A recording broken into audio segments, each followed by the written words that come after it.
दोस्तों आज मैं आपको एक बहुत ही इंटरेस्टिंग स्टोरी सुनाऊंगा और श्रीमद् भगवद गीता में बताई गई वो टेक्निक्स का खुलासा करूंगा जिससे आप अपने किसी भी डर या फियर को दूर कर सकते हैं। दोस्तों श्रीमद् भगवद गीता में भगवान श्री कृष्ण ने अर्जुन का हाथ थामकर अर्जुन को अर्जुन के डर से बाहर निकाला था। अर्जुन जिसकी हिम्मत ही नहीं हो रही थी अपने गुरुओं और रिश्तेदारों से युद्ध करने की, क्योंकि अर्जुन को डर था अपने परिजनों को खोने का। श्री कृष्ण ने कुछ खास टेक्निक्स या स्ट्रेटेजीज यूज की जिससे अर्जुन ने पहले तो अपने डर को जीता और बाद में युद्ध में भी जीत हासिल की। इन टेक्निक्स को अच्छे से समझने के लिए और ये जानने के लिए डर क्या है, पहले हम एक स्टोरी सुनते हैं। एक बार एक बकरी चराने वाला अपनी बकरियों को चराने के लिए जंगल में लेकर जाता है। गलती से एक बकरी और बकरी के 2 बच्चे जंगल में ही छूट जाते हैं। बकरी पहले तो थोड़ा घबराती है क्योंकि बकरी अच्छे से जानती है जंगल में शेर है और आज की रात बकरी उसका खाना बनने वाली है। बकरी को अपनी मौत का डर सताने लगता है। माँ को डरा देखकर बकरी के बच्चे भी डर जाते हैं। बच्चों को उदास देख बकरी एक योजना यानी प्लान बनाती है और बच्चों को अपना प्लान बताती है। बच्चों को प्लान सुनकर थोड़ी तसल्ली होती है। शाम को शेर का शिकार करने का समय आता है। जैसे ही शेर अपनी गुफा से बाहर निकलता है, बकरी अपने दोनों बच्चों के साथ शेर की गुफा में ही जाकर छिप जाती है। एक पेड़ पर बैठा बंदर ये सब कुछ देख लेता है। शेर सारा जंगल छान मारता है। शेर को कोई भी शिकार खाने को नहीं मिलता और शेर थक हार कर खाली हाथ गुफा की ओर वापस लौट रहा होता है। तभी पेड़ पर बैठा बंदर शेर को बताता है गुफा में बकरी अपने बच्चों के साथ छिपी है। शेर को विश्वास ही नहीं होता। शेर बंदर को जवाब देता है बकरी की इतनी हिम्मत हो ही नहीं सकती, पर बंदर शेर को आश्वासन देता है और कहता है वो सच बोल रहा है।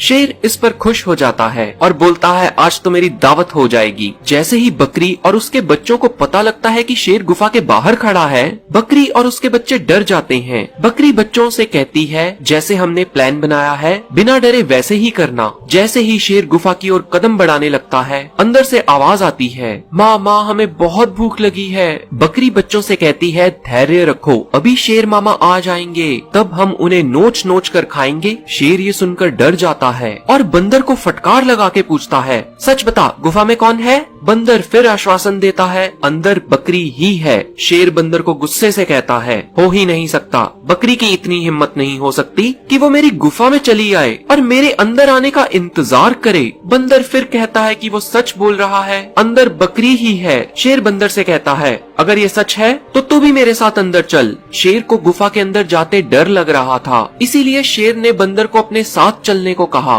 बंदर भाग ना जाए इसीलिए शेर ने बंदर को अच्छे से पकड़ लिया। शेर डरा हुआ था। शेर को डर था उससे भी ताकतवर कोई जानवर उसकी गुफा के अंदर है। शेर की आगे बढ़ने की हिम्मत ही नहीं हो रही थी, इसीलिए शेर ने उल्टा चलना शुरू कर दिया ताकि मुसीबत पड़ने पर वो तेजी से भाग खड़ा हो। शेर का मुंह गुफा के उलट था। तभी बकरी के बच्चे प्लान के मुताबिक जोर जोर से चिल्लाने लगे माँ माँ बहुत जोर के भूख लगी है, अब और रहा ही नहीं जा रहा। जैसे ही बकरी ने बंदर और शेर को गुफा के अंदर आते देखा, बकरी का ध्यान गया शेर ने बंदर को पकड़ा हुआ है। बकरी ने बच्चों से कहा वो देखो बंदर चाचा शेर मामा को पकड़कर ले आए हैं। अब हम लोग शेर को नोच नोच कर बोटियां अलग अलग करके खाएंगे। ये सुनकर शेर को लगा बंदर उसको किसी का शिकार बनाने के लिए लेकर जा रहा है और शेर वहाँ से दुम दबा के भाग निकला। शेर के साथ साथ बंदर भी भाग गया। बकरी और उसके बच्चों की जान बच गई। दोस्तों अब हम आते हैं गीता ज्ञान पर। शेर को डर लगा जब उसको पता लगा शेर से भी ताकतवर कोई जानवर उसकी गुफा में है। ये शेर के लिए एक अलग चीज थी या कह लीजिए एक नया तजुर्बा था। शेर ने कभी भी ऐसी परिस्थिति या सिचुएशन का सामना किया ही नहीं था। उसी तरह अर्जुन के सामने अर्जुन के भाई और गुरु खड़े थे जिनको मारने के बाद ही अर्जुन को जीत हासिल हो सकती थी। ये शेर की तरह अर्जुन के लिए भी एक नई परिस्थिति थी। इसको हम मॉडर्न भाषा में कंफर्ट जोन कहते हैं, यानी वो सिचुएशन जिससे हम लोग कंफर्टेबल हैं या कह लीजिए आदी हैं और हम उसी में रहना चाहते हैं। डर से छुटकारा पाने के लिए जरूरी है हम इससे बाहर आएं। अर्जुन अपने डर से बाहर आया, उसके लिए अर्जुन को अपने डर का सामना करना पड़ा। अगर शेर पीछे मुड़कर देख लेता तो शेर की भी डर से मुक्ति निश्चित थी, पर शेर अपने डर का सामना ही नहीं कर पाया। अगर शेर पीछे मुड़कर देख लेता तो उसको ज्ञान हो जाता कि गुफा में कौन है, पर शेर की डर का सामना करने की हिम्मत ही नहीं थी और अंत में शेर हार गया या कह लीजिए शेर भी बकरी बन गया। दोस्तों भगवान श्री कृष्ण भगवद गीता के 5th चैप्टर के 15th श्लोक में कहते हैं ज्ञान अज्ञान से ढका हुआ है, उसी से आम लोग मोहित हो रहे हैं। दोस्तों उधर बकरी है जो देखने में शेर के आगे बहुत ही कमजोर है, लेकिन बकरी ने बिना फल की चिंता किए अपना कर्म किया। जब बकरी गुफा के अंदर थी, बकरी ने अपना बेस्ट दिया। बकरी ने केवल ये सोचा वो इस समय क्या कर सकती है अपनी और अपने बच्चों की जान बचाने के लिए। बकरी ने एक बार भी नहीं सोचा कि वो नाकामयाब हो गई तो उसका क्या होगा। बकरी ने फल की यानी अंजाम की चिंता ही नहीं की। बकरी ने अपने मन पर नियंत्रण रखकर फल को भगवान के ऊपर छोड़ दिया। दोस्तों श्रीमद् भगवद गीता के 2nd चैप्टर के 47 श्लोक में भगवान श्री कृष्ण बताते हैं, कर्म कर, फल की चिंता मत कर। दोस्तों हम भी असल जिंदगी में शेर हैं, लेकिन हमें अपने अंदर छिपे पोटेंशियल का पता ही नहीं है, और इसका कारण है अज्ञानता की वो चादर जो हमारे ज्ञान ने ओढ़ रखी है। इंसान के पास अल्टीमेट पोटेंशियल है, पर वो सामने तभी आता है जब हमें ज्ञान होता है। अर्जुन को ज्ञान दिया भगवान श्री कृष्ण ने, तभी अर्जुन का डर खत्म हुआ। और अगर अर्जुन अपने कंफर्ट जोन से बाहर आकर युद्ध जीत सकता है, तो हम भी हर प्रकार के अपने डर को खत्म करके आगे बढ़ सकते हैं। दोस्तों शेर ने एक बहुत बड़ी भूल की। शेर जब आगे बढ़ रहा था तो उसके मन में बहुत सारे डाउट और शंकाएं थीं,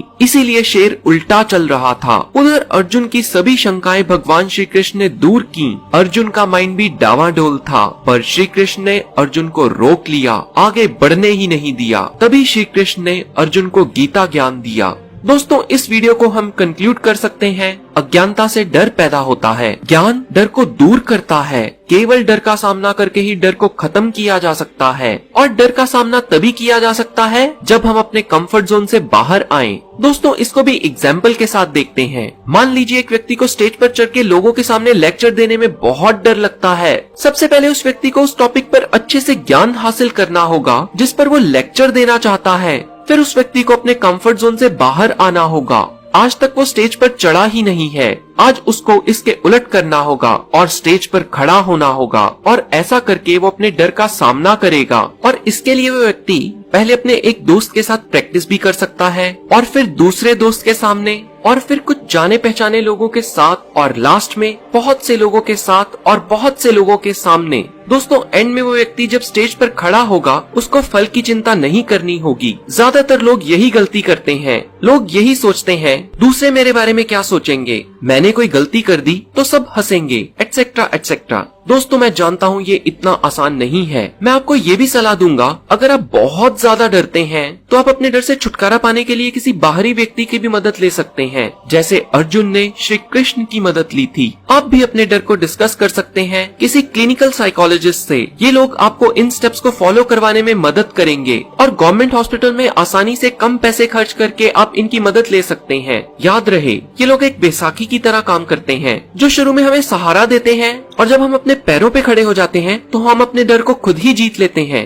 दोस्तों जो कहानी मैंने आपको सुनाई वो मेरे दोस्त आकाश ने मुझे सुनाई थी, और ये आध्यात्मिक ज्ञान भी उसी ने मुझे बताया। इसके लिए मैं उसका दिल से आभारी हूँ। मैं उम्मीद करता हूँ वीडियो आपको पसंद आई होगी। एंड में यही कहूंगा, कमेंट में गाली दोगे तो डिलीट कर दूंगा, और जय श्री कृष्ण लिखोगे तो रिप्लाई करूंगा। इस वीडियो को लाइक करके हर उस व्यक्ति के साथ शेयर कीजिए जो अपने डर से बाहर आना चाहता है, और जिसको भी आप निडर देखना चाहते हैं। मैं आपको फिर मिलूंगा ऐसे ही किसी वीडियो में। जय श्री कृष्ण।